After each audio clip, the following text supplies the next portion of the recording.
నొప్పి మాయం సర్జరీ దూరం మోకాలు మరియు నడుము నొప్పులను ఇకపై భరించాల్సిన అవసరం లేదు. ఆపరేషన్ లేకుండా అత్యాధునిక చికిత్స. Indo British advanced pain clinic అధునాతన సాంకేతికతతో ఇప్పుడు బంజారాహిల్స్ తో పాటు మదీనాగూడలో. ఉమ్మడి కృష్ణా జిల్లాకు చెందిన పొలిటికల్ లౌడ్ స్పీకర్స్ అన్నీ ఇప్పుడు ఏమైపోయాయి? జనం నిండా మునిగి నానాయాత్ర పడుతుంటే కనీసం వాళ్ళ ముఖం చూసే తీరిక కూడా వడకలేదా?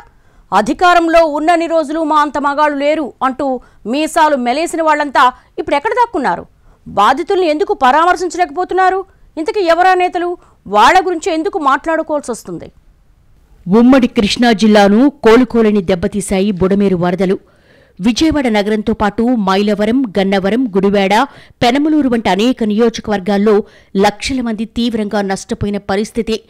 గత 5 దశాబ్దాల కాలంలో ఎన్నడూ లేనంత బీభత్సంగా పొంగిన బుడమేరు జిల్లాను అతలాకుతలం చేసేసింది. ఓవైపు ప్రభుత్వ సహాయ కార్యక్రమాలు ముమ్మరంగా జరుగుతున్నాయి. మరోవైపు ప్రతిపక్ష నేతలు కూడా అడపాదడపా బాధితుల్ని పరామర్శిస్తున్నారు. కానీ వైసీపీ అధికారంలో ఉన్నప్పుడు పదవులు అనుభవించి నానా హంగామా చేసిన జిల్లాకు చెందిన కీలక నేతలు ఏమయ్యారన్న చర్చ జరుగుతోంది రాజకీయ వర్గాల్లో. వాళ్లు కనీసం వరద ప్రాంతాల వైపు ఎందుకు కన్నెత్తైనా చూడలేదని మాట్లాడుకుంటున్నారు ఉమ్మడి జిల్లాలో.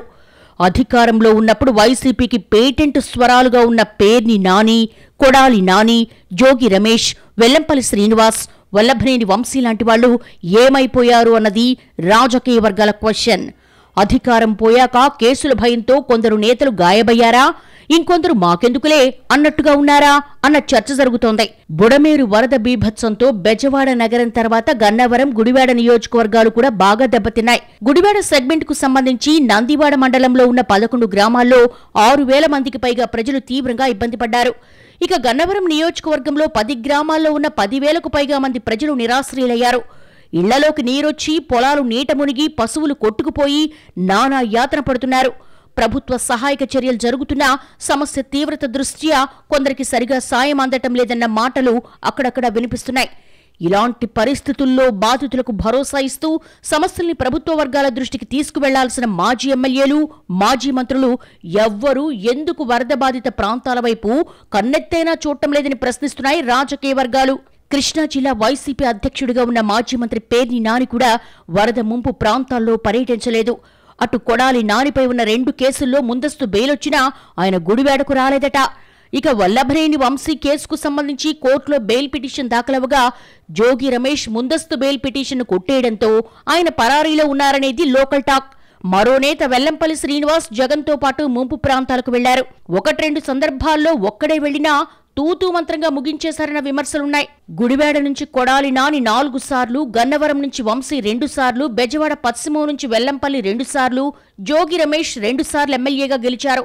వల్లభనేని తప్ప మిగతా అందరూ మంత్రులుగా పనిచేసిన వారే.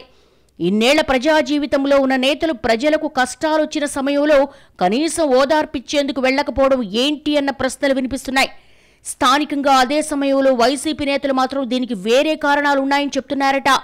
అధికారం కోల్పోయిన దగ్గర నుంచి వరుసగా అక్రమ కేసులు పెడుతున్నారని, ఆ కేసుల్లో బెయిల్ తెచ్చుకున్నా అధికార పార్టీ నేతలు దాడులకు పాల్పడుతున్నారంటూ కవరింగ్ ఇచ్చుకునే ప్రయత్నం చేస్తున్నట్టుగా తెలుస్తోంది. మొన్న గుడివాడలో మాజీ మంత్రి పేర్ని నాని కారుపై జనసేన నేతలు దాడి చేయడం, నిన్న నంబూరు శంకర్రావుపై గుంటూరులో దాడికి దిగిన ఘటనల్ని ఉదాహరణగా చూపుతున్నారట మాజీ మంత్రుల అనుచరులు. ఈ కారణాలతోనే తమ నేతలు ప్రజలను కలవాలని ఉన్నప్పటికీ వెళ్లలేకపోతున్నారని మాజీల అనుచర వర్గం చెబుతోందట. కానీ ఎక్కువ మంది బాధితులు మాత్రం ఆ వాదనకు కన్విన్స్ అవటం లేదని చెప్పుకుంటున్నారు.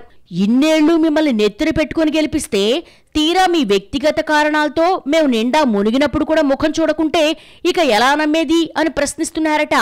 మొత్తంగా ఈ మాజీల వైఖరి ఇప్పుడు జిల్లా పొలిటికల్ సర్కిల్స్ లో హాట్ టాపిక్ అయి కూర్చుంది.